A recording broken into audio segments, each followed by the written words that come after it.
नमस्ते। उपस्थित एक नया वीडियो लेकर आज मैं आप लोगों को बैंक ऑफ बड़ौदा का आप अकाउंट ओपनिंग फॉर्म अर्थात खाता खुलवाने वाले फॉर्म आप कैसे भरेंगे उन्हीं के बारे में बताने वाला हूं। तो देखिए, जो बैंक ऑफ बड़ौदा का अकाउंट ओपनिंग फॉर्म होता है वो कुछ इस प्रकार का होता है।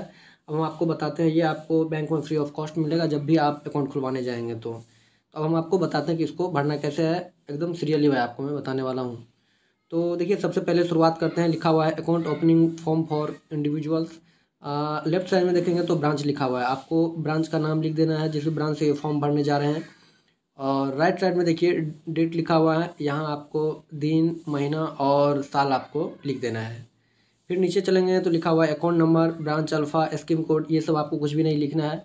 जब आप फॉर्म भर देंगे तब जाके आपको ये सारा कुछ जो बैंक के कर्मी हैं वो इसमें भरेंगे और फिर आपको ये काट करके देंगे। थोड़ा नीचे चलेंगे तो लिखा हुआ है कि I we request to open my our deposit account, यानी कि आपको इसमें ये भरना है कि आप जो अकाउंट खुलवाने जा रहे हैं वो किस टाइप के अकाउंट खुलवाने जा रहे हैं। सेविंग बैंक अकाउंट खुलवाने जा रहे हैं या करंट या डिपॉजिट या अदर अकाउंट, तो जो भी हैं।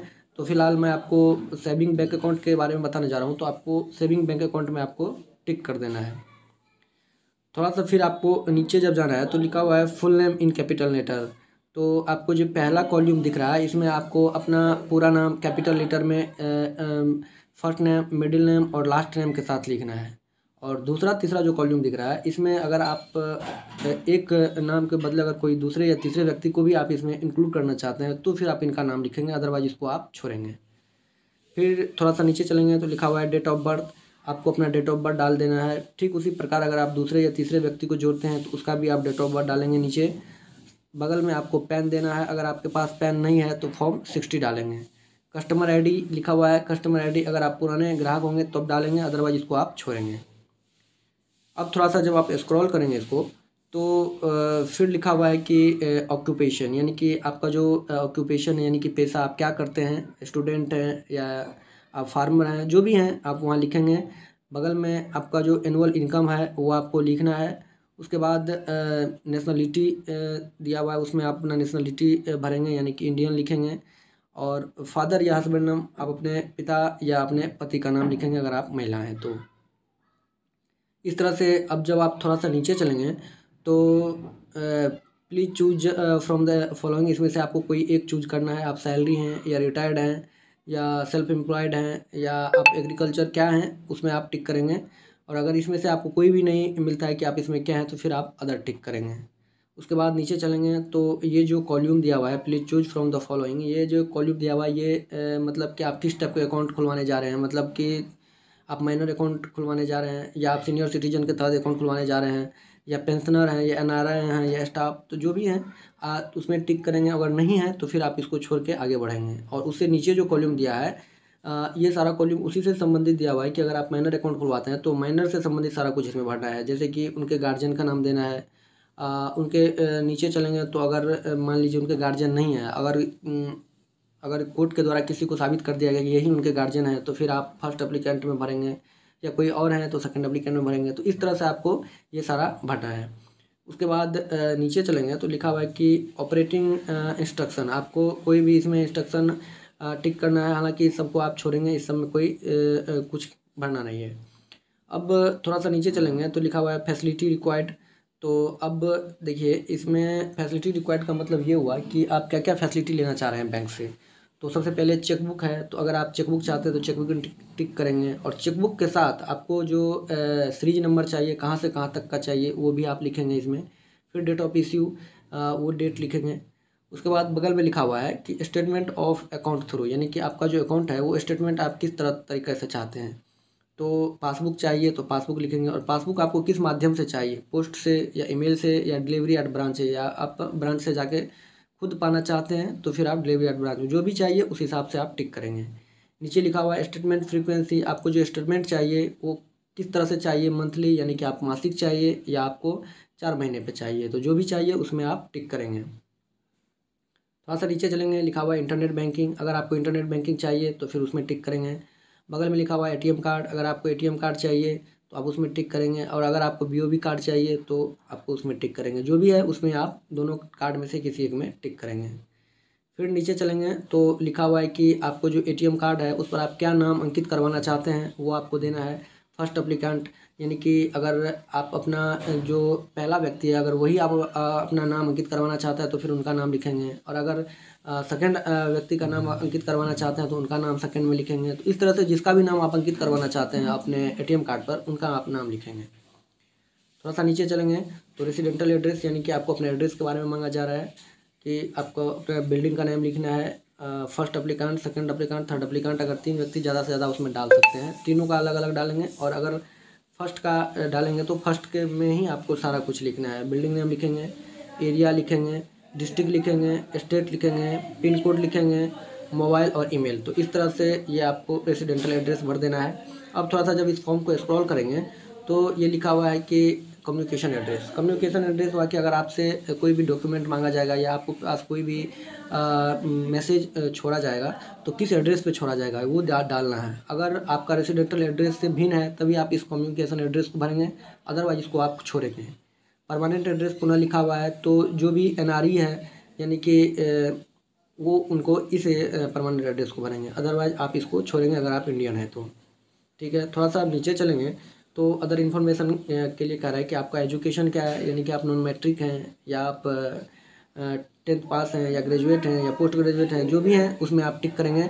फिर आपका मंथली इनकम दिया हुआ है कि मंथली इनकम आपका क्या है, उसमें टिक करेंगे। अगर नहीं है तो फिर आप इसको छोड़ेंगे।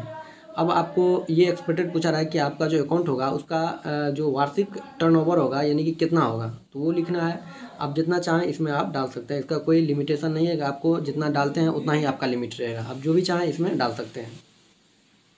उसके बाद नीचे लिखा हुआ है कि सैलरी, अगर आप सैलरी वाले हैं यानी कि आपको सैलरी आता है तो आप किस तरीके से आता है वो आपको लिखना है। पार्टनरशिप, प्रोपर्टनरशिप में आता है या पब्लिक लिमिटेड या जो भी आता है उसमें आप भरेंगे। अगर नहीं आपको आता है कहीं से भी, गवर्नमेंट में लिखा हुआ है, अगर नहीं आता है तो आप इसको छोड़ेंगे। नीचे लिखा हुआ है कि प्रोफेशनल आपका अगर हैं, आप डॉक्टर हैं या आप CA हैं या इंजीनियर या लॉयर जो भी हैं, अगर हैं तो टिक करेंगे, अदरवाइज इसको आप छोड़ेंगे। फिर अगर बिजनेस में अगर हैं कुछ भी तो टिक करेंगे, नहीं तो इसको आप छोड़ेंगे। फिर थोड़ा सा जब इस फॉर्म को आप स्क्रॉल करेंगे तो यहाँ डिक्लेरेशन दिया हुआ है, अर्थात आपको दोनों जो बॉक्स दिखाई दे रहे हैं लेफ्ट साइड में उसमें किसी एक में टिक करना है। तो लिखा हुआ है कि we declare that I enjoy and credit facility, कि अगर आप क्रेडिट फैसिलिटी का आप अदर बैंक का यूज करते हैं तब तो आप फर्स्ट में टिक करेंगे, और अगर आप दूसरे बैंक का अगर नहीं करते हैं तो फर्स्ट में टिक करेंगे, अगर करते हैं तो आप दूसरे वाले को टिक करेंगे। तो फिलहाल आप अगर जो भी आपके हिसाब से होगा उसमें टिक करेंगे, और अगर आप करते हैं तो फिर आपको नीचे सारा आपको इसमें फिल करना है, जैसे बैंक एंड ब्रांच का नाम, उसके बाद type of account, amount, account number, ये सारा कुछ आपको भरना है। नहीं तो फर्स्ट वाले में टिक करके आपको आगे बढ़ जाना है। जब आगे बढ़ेंगे आपको तो देखिए नीचे नीचे लिखा हुआ है फुल सिग्नेचर, आपको अपना सिग्नेचर रनिंग हैंड में आपको कर देना है। अगर सेकंड या थर्ड अप्लीकेंट है तो उनका भी आप सिग्नेचर करवाएंगे। फिर थोड़ा सा जब स्क्रॉल करेंगे तो यहाँ लिखा हुआ है कि introduction from existing account holder. इसका मतलब ये हुआ है कि आपके कोई भी ऐसे जान पहचान वाले होने चाहिए जिनका अकाउंट बैंक ऑफ बड़ौदा में होना चाहिए, यानी 6 महीने पहले से, तो उनका आपको सारा कुछ इसमें डालना है। जैसे कि नेम लिखा है उनका नाम डालेंगे, उनका एड्रेस डालेंगे, उनका मोबाइल नंबर डालेंगे, उनका पिन कोड डालेंगे, उसके बाद अकाउंट नंबर डालेंगे, उसके बाद जो उनका अकाउंट को ओपनिंग डेट था वो डालेंगे, कस्टमर ID डालेंगे, ब्रांच नेम और किस टाइप का अकाउंट है वो सारा कुछ आपको फिल करना है। उसके बाद लिखा हुआ है कि आई बी क्लियर दैट मिस्टर या मिसेज, यानी कि फिर उनका नाम लिखना है जिनका आप डालने जा रहे हैं, उनके अकाउंट के बारे में सारा कुछ। फिर नीचे चलेंगे तो आप उनको कितने दिन से पहचान रहे हैं तो वो आपको लिखना है। आप मंथ में लिखेंगे या ईयर में, जो भी जितने दिन से आप पहचान रहे हैं उनका आप लिखेंगे डिजिट में। फिर सिग्नेचर ऑफ द इंट्रोड्यूसर, उनका आप सिग्नेचर करवा लेंगे। नीचे चलेंगे तो लिखा हुआ है टाइटल ऑफ द अकाउंट, आपका अकाउंट किस टाइप का है वो फिर से लिखेंगे आप। पुनः आपको अकाउंट नंबर लिख डालना है इसमें, और साइड में ब्रांच नंबर लिखना है। ठीक है, उसके बाद नीचे चलेंगे तो अब थोड़ा सा लिखा हुआ है कि नेम और स्पेसिमेन सिग्नेचर एंड फोटोग्राफ, यानी कि आपको पुनः अपना नाम लिखना है, यहाँ पर सिग्नेचर कर देना है, और एक रिसेंट टाइम का जो फोटो है वो आपको चिपका देना है। अगर सेकंड या थर्ड अप्लीकेंट है तो सेम आप वैसे ही करेंगे, उनका सिग्नेचर करवाएंगे और ये रिसेंट टाइम का फ़ोटो आप चिपकाएंगे। पुनः नीचे जब आप स्क्रॉल करेंगे तो ये पुनः आपको नेम लिखना है। ठीक है, उसके बगल में आपको सिग्नेचर कर देना है। उसके बाद नीचे लिखेंगे, देखेंगे तो लिखा हुआ है नॉमिनेशन फॉर्म। अब आपको यहाँ नॉमिनेशन के बारे में कुछ डिटेल्स भरने हैं, तो आपको आपको अपना नाम लिख देना है, और पुनः जब नॉमिनी में जाएंगे तो नेम ऑफ नॉमिनी का लिखेंगे उनका नाम, जिनका भी नाम डालना चाहते हैं, चाहे जो भी हैं आपके नॉमिनी के रूप में, मदर, फादर, डॉटर या सन जो भी हैं, उनका नाम लिखेंगे, उनका एड्रेस लिखेंगे और उनके साथ आपका क्या रिलेशन है वो लिखेंगे। फिर एज है, और अगर एज यानी कि अगर वो माइनर हैं, यानी कि अगर वो माइनर के तहत आते हैं, यानी कि 16 साल से पहले, तो आप इसमें उनका माइनर के रूप में उनका डेट ऑफ बर्थ लिखेंगे।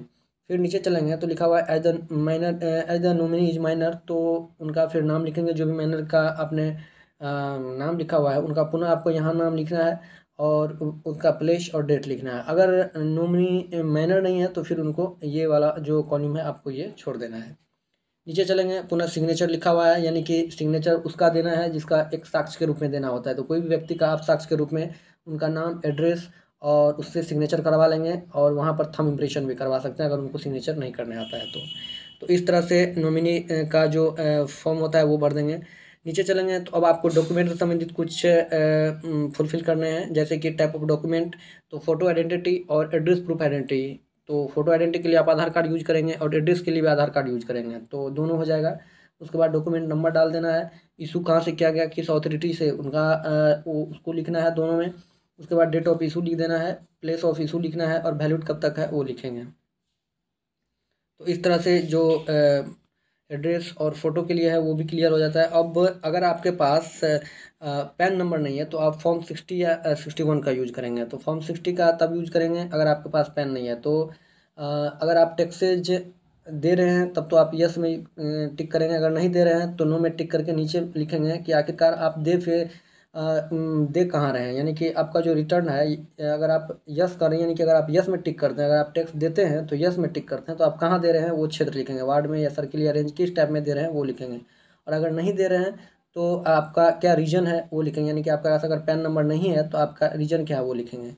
फॉर्म 61 है, 61 उनके लिए आता है जैसे कि एग्रीकल्चर से ही सिर्फ कमाता हो, उनके लिए फॉर्म 61 है, वो 61 फिल करेंगे। फिर आपको अपना नाम लिखना है, वैलिड लिखना है, डेट लिखना है और सिग्नेचर ऑफ द डिक्लेरेंट, यानी कि आपको पुनः अपना सिग्नेचर कर देना है।